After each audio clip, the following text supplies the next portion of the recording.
शारदीय नवरात्र उत्सव सुरू असताना आज नाशिक दौऱ्यावर आलेल्या मनसे अध्यक्ष राज ठाकरे यांनी सहकुटुंब वणीगडावर जाऊन सप्तशृंगी देवीचं दर्शन घेतलं। 3.5 शक्तिपीठांपैकी अर्धे पीठ म्हणून श्री सप्तशृंगी गडाची ओळख आहे। दरवर्षी राज ठाकरे नवरात्र उत्सवात देवीच्या दर्शनासाठी येत असतात। यावेळी सप्तशृंगी देवस्थानच्या वतीने राज ठाकरेंसह पत्नी शर्मिला ठाकरे आणि मुलगा अमित ठाकरे यांचा सत्कार करण्यात आला। त्यांच्यासोबत मनसे पदाधिकारीही यावेळी उपस्थित होते। सध्या नवरात्र उत्सव सुरू असल्याने सप्तशृंगी गडावर भाविकांची मोठ्या प्रमाणात गर्दी दिसून येते।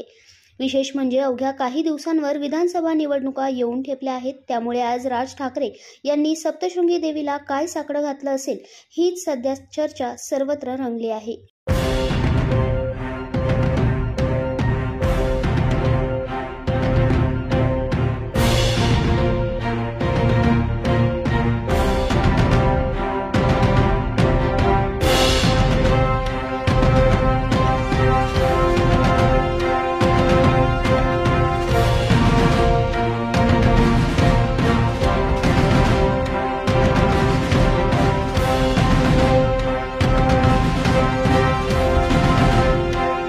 दैनिक भ्रमरसाठी प्रतिनिधी धनंजय बोरसे, कळवण।